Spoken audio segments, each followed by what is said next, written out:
Hey, everybody, we are live again. Elizabeth Nader here, the Nader Narrative. I'm excited tonight to talk to two of our great candidates in the Republican Party in New Jersey, Jonathan Sim, Kevin Ryan, running for Assembly in District 27. Welcome to the Nader Narrative.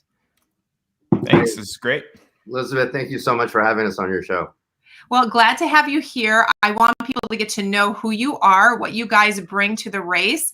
You're not being primaried, which is great for you, but you are focused on November, obviously. So we have some time for people to get to know who you are, why you jumped into the race, and how we can all help you achieve your goals. So let's take the time to educate people. And Jonathan, I'm going to start with you. If you could please give people your background, it's really interesting, and also your why did you choose to run? Sure. Well, currently for a living, I publish news, local news in 11 towns in, one in Union County, mostly in Essex County, and a few in Morris County. That's what I do during the day. I have two young children, 8 and 11. I was, raised in California. I chose to move to New Jersey about 7 years ago. I have served in the military for 22 years. In fact, April was my 22nd anniversary. Congrats. Thank you. So I'm going on my 23rd year. I've done 3 deployments, mostly joint with Army, Navy, Marine Corps folks. It's a decision I made when I was in graduate school and decided I needed to give back in a way that I felt capable of doing, where I can make a contribution, and so I found my home in the Navy. I live in Milburn, and I love it here. Been here for 7 years, as I said, and let me get to why I'm running. Why? Yes, the why. All right. So this is, I was approached by Assemblyman Brian Bergen. He's the current assemblyman in LD25, and through mutual military friends, he asked me to run. And my first reaction was no. This is a very tough district for a conservative. I didn't think that I could make any sort of a contribution to the fight. And quite frankly, as a small business person and with 2 young kids, no one has time, or I certainly didn't have the time to campaign and to go, talk about the issues. But 2020 was a defining moment for a lot of us, and we, representing a minority voice in the state, I think we're very frustrated. Yes. Where we felt vilified if we, proffered an opinion, and so as a military guy, and maybe I'm too much of a military guy in that sense, I just couldn't stand on the sidelines any longer, and I just said, well, this is the one time where we have the governor's race, we have all assembly. Right. We have the 40 Senate seats, and said, this is a Jersey-centric election year. We are not distracted by congressional or U.S. Senate races. There is no presidential race, right. And so I figured that this would be the opportunity to get on that soapbox and try to echo the sentiments of so many frustrated parents out there. Yeah, absolutely. And we need people to do that, right? Because we do feel muffled and it's frustrating. And Kevin, I'm sure you feel similarly, but share with everybody your background, Kevin. You are known sort of as a marketing guru. So share with us what you've done in your life and why did you jump into this race? Yeah, there's a lot of information there. Jonathan's a hard act to follow too.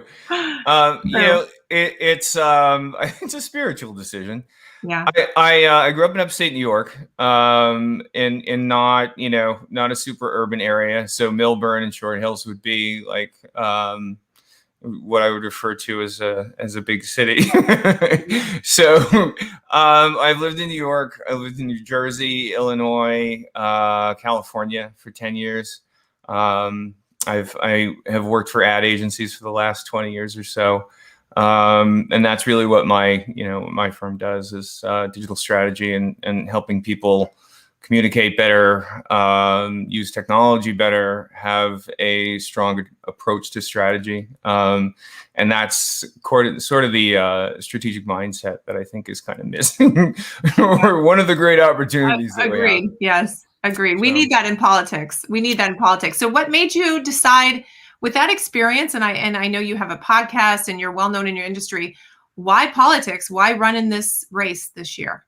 Well, because I was interested in committing career suicide. I wanted to be completely unemployable. It's a good thing I have my own firm. I mean, the reality is that advertising is not really all that popular with anything red, right? So yes. We're all a product of this social infrastructure, right? What I call the algorithm bubble. Where we think everybody thinks like us, and it emboldens us to the point where we're just spouting nonsense. Yeah. So we have an awful lot of that going on. I had volunteered over the last 3 years with the local elections for people who were running for township committee. Really started to see how much control, particularly in New Jersey, government has in our lives, and the trend toward getting more control over our lives. Yes. It's alarming. And I saw a lot of how government works. Because I'm well known in my industry, I get asked to advise legislators and that sort of thing about technology, how advertising works. And that's, I go there and I give advice, and then they go on TV and spout nonsense because they weren't paying attention. Or, honestly, at the end of the day, so it is really, really complicated. It's a complicated space, and it takes a lot of hyper specialists to understand exactly the infrastructure. Why am I running? Well, that's largely why, because there's a big void to be filled there in terms of this knowledge and this approach. Yeah. And quite frankly, we were hit really hard by COVID as well. Running a consulting firm, the first thing that gets cut is the advertising budgets, right? And some clients or some advertisers in the business, the first thing they did was stop paying their bills. So cash flow went to zero. It was not a fun time. Not a fun time. Not selling jewelry on the street, not fun time, but close. It was tough. Yeah. Yeah. Well, we know the implications of the shutdown reach far and wide. But I've got to ask you guys about your district, District 27, because this is not an easy district for Republicans. As far as I can tell from my research, we haven't had a Republican assembly person since 1979. I'm sure I'm telling you what you already know. Also, the current people that serve in those seats have been there 20 years and 14 years respectively. So as you looked at this district, Jonathan, did that concern you at all? How do you feel about the fact that it's been such a blue district for so long? Well, that's one of the reasons I initially said no to Assemblyman Bergen, because I did the math and I looked at the numbers, and it was a very challenging set of data. But I think that in this type of environment, in this election year, obviously that we're relying on our Republican base to provide us that support. But that base is the smallest, quite frankly. We have about 32,000 or so registered Republicans in the district versus 85,000 registered Democrats.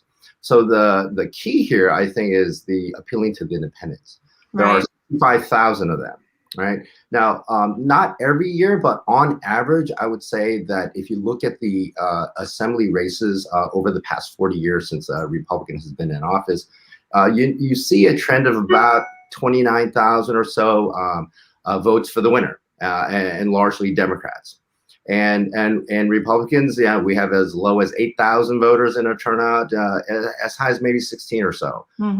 So I think the key here to succeed in this particular district is to appeal to the independent voters who are just left and right of center, which, I'm a moderate Republican. I am a fiscal conservative, very, very, very conservative in that sense. But I think in social issues, I tend to be more moderate. And I think that's what New Jersey is.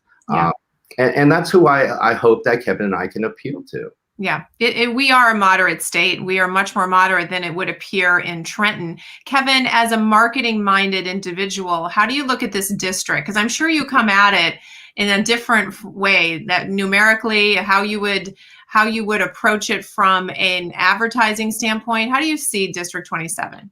Yeah, I mean, we're not talking quantum mechanics here. The red's going to go red, the blue's going to go blue, but I think the state is a lot more purple than it would admit, right? Yeah. The Republicans have not had a super great name. That's largely perpetuated, as we know, by media consumption and social consumption. But the reality is that there are a lot of people, when I have one-on-one conversations and we talk about things like firearms laws and we have, very, very frank discussions about it, they're being preached this narrative of common sense, specifically as it relates to A2. But they don't know what that means because there's not a lot of knowledge about this stuff. So we have to figure out, as Jonathan said, how to reach people with that with that message. So we have lots of technology available to us that we haven't had in the past. We have ways of communicating with people that we, quite frankly, there's no roadmap to how to do this. But if you understand how technology works, if you understand how MarTech works and AdTech works, it gives you an advantage, quite frankly. And this is one thing that I've noticed that Democrats are extremely good at. Here's your marketing in a box, here's how to think and what to say, too, maybe a little bit, right.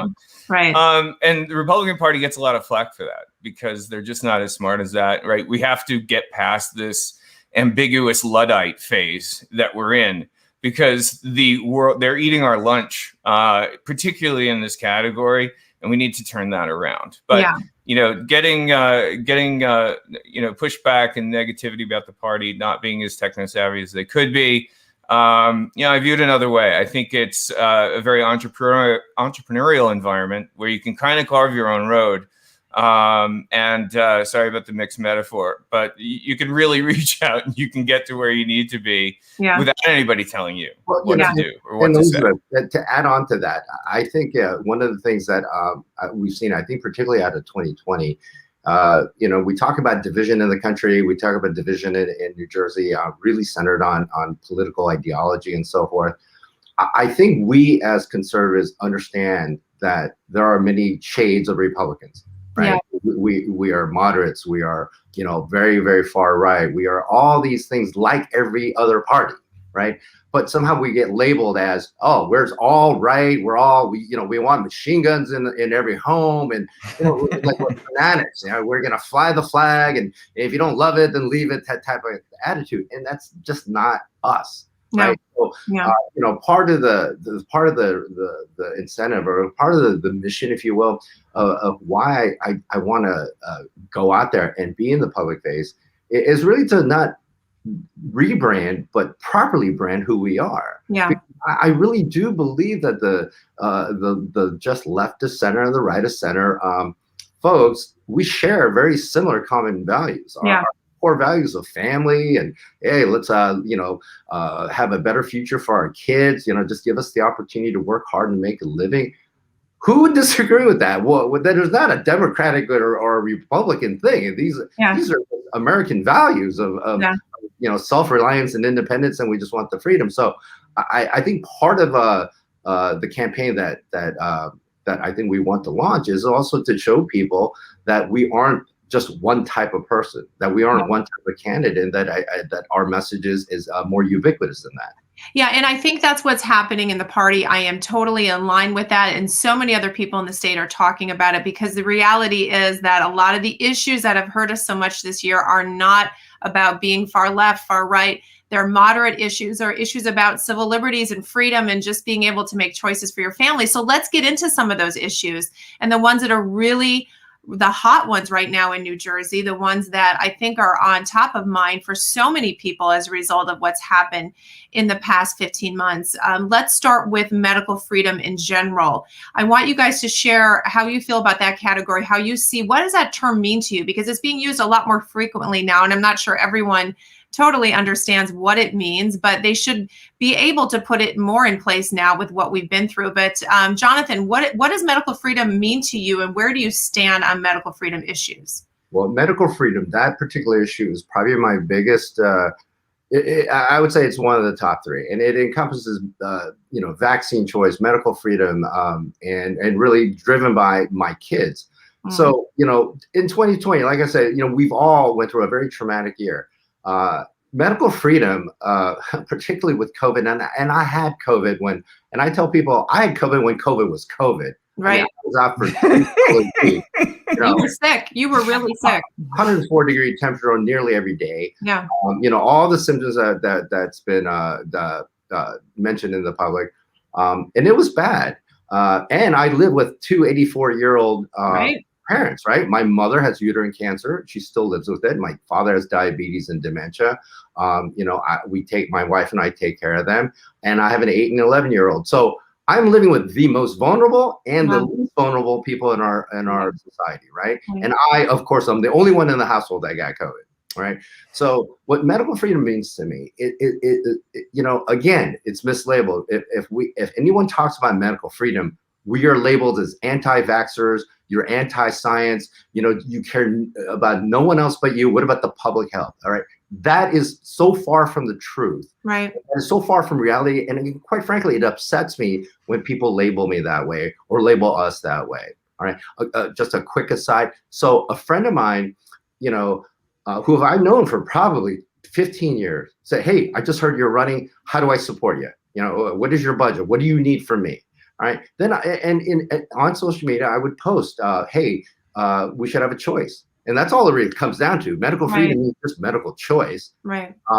And the moment I said that, he said, "I can't support you because you're anti-science and you don't care about the public health." Yeah. I'm like, okay, so obviously, some people think that's their knee-jerk reaction.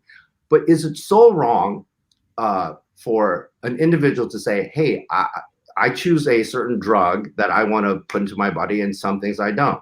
Now, as a military member, I take every vaccine they tell me to take. Sure. Right? And I've been taking it as a young kid. But see, these are all FDA approved drugs. They've been around for years. They've gone through that, whether it's bureaucratic or not, that stringent FDA process. And these manufacturers have liability. If they produce a bad drug, we have some, we can adjudicate that somehow. This particular COVID drug, it doesn't address the fact that people like me have antibodies. It doesn't address people who are naturally immune. It doesn't, it doesn't talk about such a large part of this population that don't need this drug.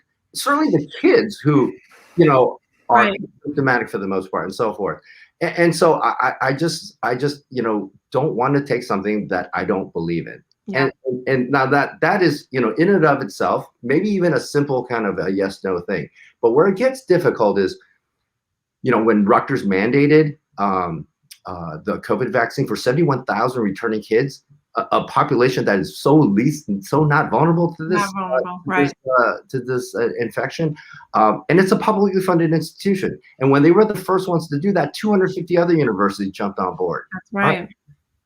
To me, that's insane. That's insane that you're, and then the staff and the professors, they don't have to take it. They have a choice. Yeah, it doesn't make any sense. It doesn't make any sense. So when it comes to that, and I'm fearful that the glide path that we're on, that in the fall, regardless of how opening we are becoming, Friday, Murphy said that we're going to be able to, be maskless indoors and so forth.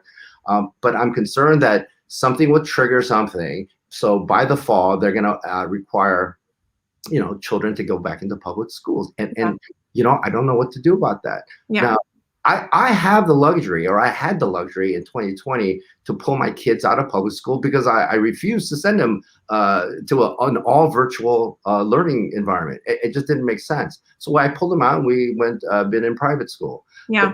But not everybody can do that. No, they can't. And it's been such an incredible burden on parents who have had to deal with virtual school. And so now what we do know about this mask mandate being lifted is our children still have to be masked in school. It's a very disappointing place that Murphy continues to put us. So Kevin, as this evolves, and Jonathan talked so eloquently about medical freedom, but as this evolves, it seems as though we're going to be segregated by our vaccine status. How do you feel about that?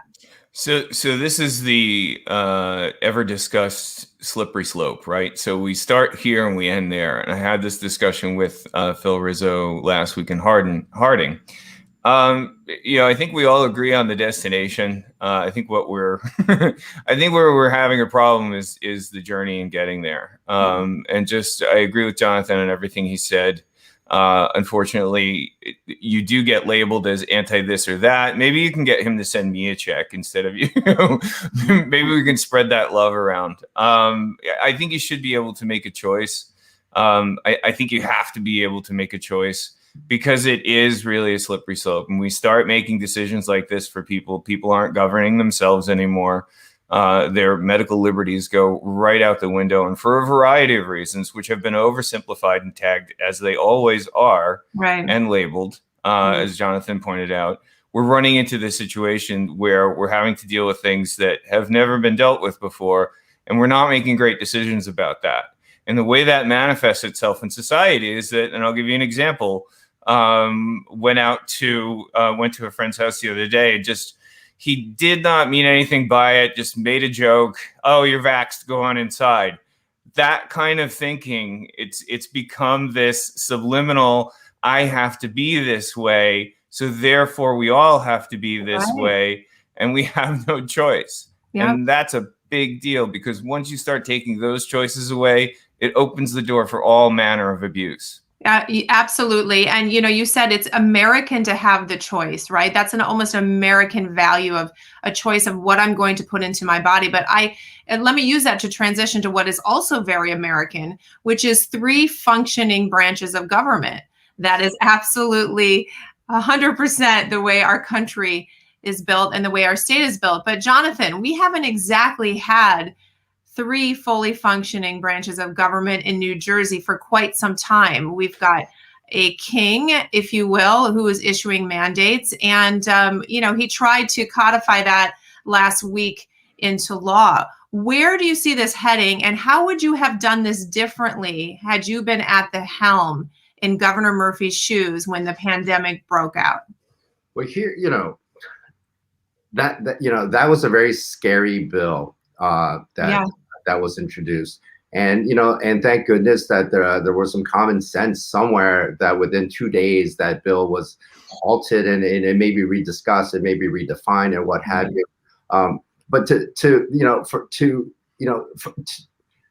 for Governor Murphy to say, hey, we will end all, the emergency or, mandates by the end of June, but in return, I want to have the freedom to be able to say what was in 14 executive orders is compiled in this bill. So he still has governance over masks, over vaccines, or anything that he deems important for in the name of public health.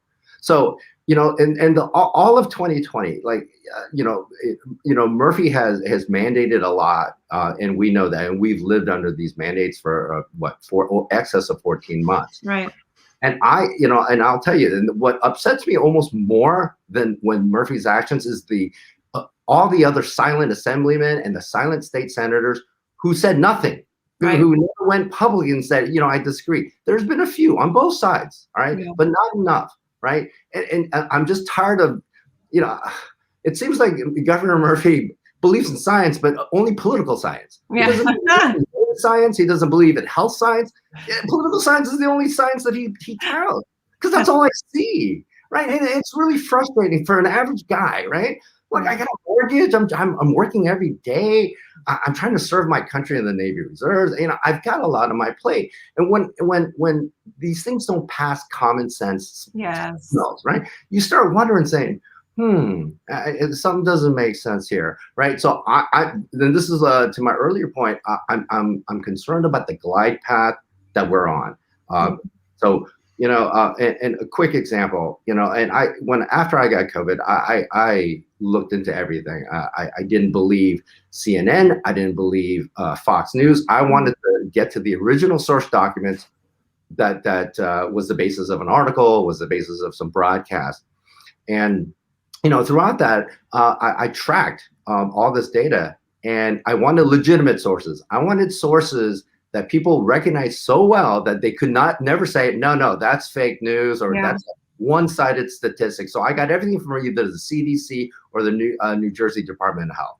Now, here's something that's very telling, and that people may not know, but you can go online and look at it anytime you want. back in June of 2020, this is when Governor Murphy was deciding to, he had announced he was going to open up restaurants, 50% capacity, start to open up businesses. But then he changed his mind and we delayed that. Okay. Now, at that point, New Jersey had an average of about 2,700 cases of new infections daily. That was the 7-day rolling average. And his justification was, I don't like the trajectory that we're on. We're going to have to wait. 3 days before the Super Bowl, all right, in 2021, he's like, well, I like the trajectory where we're going, and he pointed out that 3 days of declines in February. All right. We had an average of about 4,500 cases then. Wow. So again, this is, I think that the doesn't make any sense. It doesn't make any sense. We had almost double the number of infections, and yet we're opening up things for the Super Bowl. But yet we had 2,500, and no, we can't open up small businesses, and that's horrible. That's just and so it's that kind of mixed messaging, right? Oh, I can sit next to a guy and eat with a total stranger on an airplane, but my kids can't eat in a school cafeteria. No common sense. There's right, and we see this every day, and we're all wondering, like, what is the true message? Yeah, what data is he using? And I think one of the things that's scary, Kevin, is that he's shown what kind of leader he is, and the Democrats not pushing back. So COVID's not going away. So COVID numbers go up next fall. Is he locking us down again? I don't know how people are trusting his decision making, and also the fact that his party is simply allowing him to just do whatever he wants in this state and continue to control our lives. Do you agree with that? Yeah. So there's a lot to work with there. By the way, I was smiling when Jonathan said I had COVID when COVID was real. And it's hard not to talk about this, and it's hard to talk about it at the same time. But I too had COVID, right? Yeah. It was not pleasant. It was in fact very unpleasant, and the bulk of the problems weren't around the having it in and of itself. The bulk of the problems were, where am I getting information? Who do I trust? And that's a sorry state of affairs is when you have to deal with that. I think as far as him having power going forward, I think we know exactly where they're intending to go with this, right? We saw that, and you guys have talked about it with the bill last week.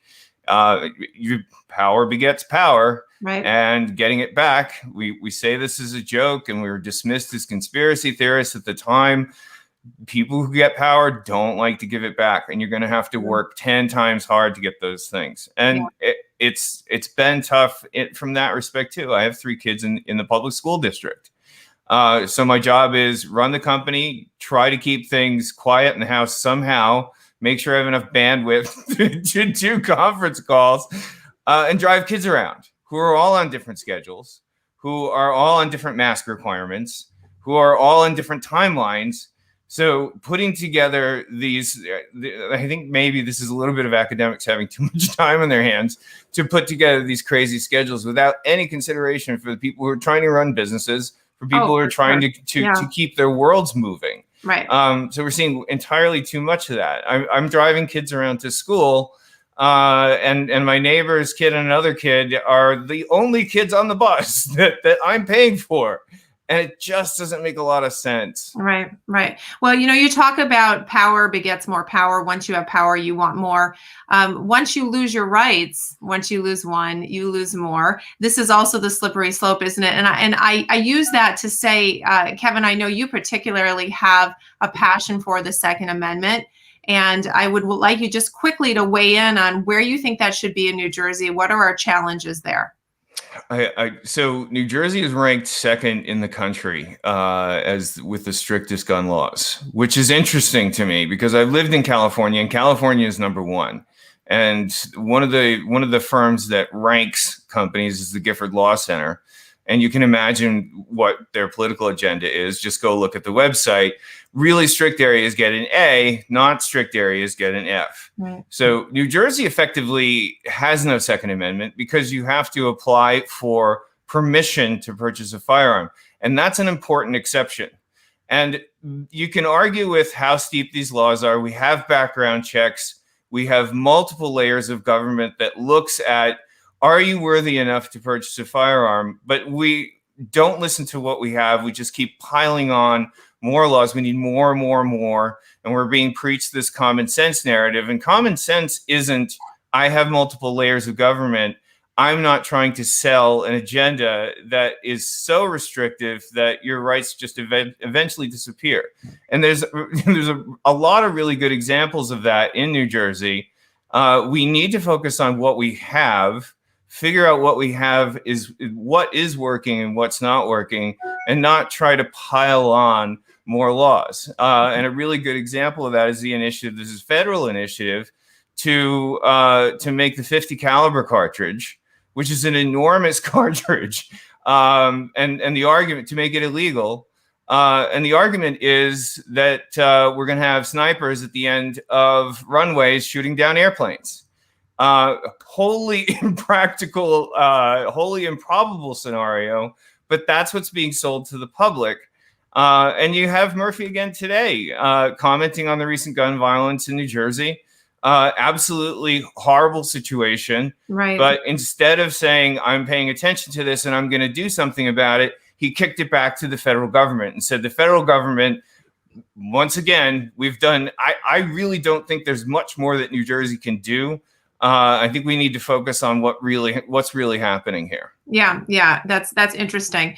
Well, I think, we need, again, to focus on the fact that the state is moderate, and all the things you guys have talked about tonight. There are people in District 27 who are hurting, whose families are hurting, whose kids are hurting, whose businesses are hurting. A third of our businesses have closed in New Jersey. All of these issues on some level really appeal to people who just want to live a good life in New Jersey. So I applaud you guys for getting into what is definitely a difficult race, but so important that we show up and we show up strong. You both have great backgrounds. Jonathan, share with people how they can get more involved in the campaign, how they can help you guys. Well, thank you. I'm developing my website. It should be up in about 2 weeks or so. I think Heaven's is already up. We are running separate campaigns, but we are also doing a lot of joint events, and we are running mates. So we are going to be on the same line. I encourage people just to get educated. And I think through that education, they may come to our campaign and say, wow, these guys have been saying the same thing for, months. Yeah. And that they represent a common sense kind of, everyday American kind of viewpoint. So there are very great groups that I've been involved in for months. NJ5PAC, New Jersey Public Health Innovation PAC, they are a great source of knowledge, yeah. Particularly if you want to understand how the politics of medical freedom kind of intertwine. The NJ Coalition for Vaccine Choice, they're a phenomenal group. Yes. Who, again, these groups aren't telling people don't get vaccinated. Right. They're telling people you can choose, and here's some information that you can choose from, and the impact that you'll have, right? Because remember, with Connecticut, they lost their religious freedom and medical exemptions. All right, we have a bill here in New Jersey that's in danger of being repealed again. Yeah. And it's not even about the vaccine. It's about choice and our freedom and our religious freedoms, right? So right. I would educate ourselves on the what I consider the mismanagement of the pandemic in New Jersey. We haven't followed. We've seen glaring, beautiful examples across America and in other states that have managed it, I think, better, that didn't suffer as many business losses. And to make it clear, when we talk about how it's been mismanaged, I think some people think that we don't treat COVID seriously. All right, I get that comment all the time. Like when I make a comment, or if I are critical about something that's related to COVID, they give me an anecdotal story about, oh, my grandmother had it and died. I had a brother-in-law. I have those stories too. Okay, we all do. But public policy cannot be developed for all of us based on one or two episodic cases. So we got to look at the aggregate data, right? So I treat COVID extremely seriously because I have two very vulnerable people in my lives that I care about, and I don't want them. They are the target, and I want to see them protected. I also have two young kids, right, who aren't going to be as impacted. So why should the same legislation that drives the people that I love and care, who I supported and asked my parents to get the vaccine, okay, whatever fits for them, it's not appropriate for my 8-year-old, right? Right. So get educated is what I would advise. And through that education, affiliate with all these, groups that are out there on social media. There's a ton of them. There's a lot of outraged, Democrats, Republicans, and independents. Yeah. Anyone that has a kid, believe me, you're going to be a little upset, right? Yeah. So I would say educate yourself, and then come visit our websites. Certainly like my Facebook page, Jonathan Simper NJ Assembly. So that you could follow the campaign. I will put I do put a lot of articles and information about the things that I believe in, and also what I believe echoes the sentiments of a lot of people in this district. That's awesome. Kevin, how do people find you? Yeah, so Ryan, the number 4, NJ.com. Very, very simple. I'll be publishing there as well. I think the district itself was over time kind of considered this lost cause, and geez, it's been 40 years, geez, it's been 20 years. And it's that kind of backwards logic that's getting us in trouble in this state. And it's the same kind of backwards logic that's getting us in trouble it's certainly at the federal level. We're here to win. Neither one of us likes to lose. We have a lot of resources. I was actually very worried about when Jonathan and I were talking about doing this. It is a very difficult environment where I'm running a company, I'm taking care of the kids. There's a lot going on. But I think if we get the support, and what I've noticed about the people that we're talking to one-on-one is they want to support us. They want to figure out how to get involved. So we're putting our teams together now. The number one thing we need is money. This is not a drill. Right. We know the election laws and the fundraising laws are miles and miles and miles of pages long, and we're compliant with all of them. And that requires cash. Yeah. It costs money to do analytics. It costs money to go out and talk to people. It costs money to buy internet ads. It costs money to print things out. It costs money to get people out on the street and help you and get the message out. And I'm a capitalist. I like to pay people. And when I hire professionals, I like to pay them, and I like to pay them on time. Yeah. And I work with people who love their jobs. And that's, for me, professionally, that's something I'm very fortunate to do. And I'm very glad that I'm able to bring a lot of that knowledge to bear. So if you want to help out, Ryan4NJ.com, go to Jonathan's Facebook page, send money. Very, very simple. Send money. Hey, listen, why not? You have to ask for it. It takes money to run campaigns. It takes money to win. And look at that. All right. And it takes money to get a vanity license plate. But, you guys, this is the year to take D27. This is definitely the year to do it because people are upset. They're lost. They're in fear. And they need strong leaders who are going to actually advocate for them rather than just rubber stamp everything Murphy is doing. So I think you guys picked a good time. You're brave to do it. We're behind you. And I know that things are going to pick up a lot for you after we get, past the primaries here and into the general election season. So we'll keep track of what you're doing, and maybe you can come back and share with us. But District 27, if you live in that district, get to know these guys, find out where they are, meet and greet. If you know people that live in the district, these are the kind of guys that are going to fight for you to stay free in New Jersey. And you know what? We're one election away maybe from losing more and more freedom. So guys, thank you for coming on. We will watch what you're doing in the future, and go back if you can. There's some questions we didn't get to that people have posted in different pages. So I know these guys will go back and answer your questions when they can. Everybody else, thanks again, Jonathan and Kevin. We'll see you soon. Thank you, Elizabeth. All right. Thank you so much. Great. And to my audience, guys, we will see you next week. Thanks so much. Bye-bye.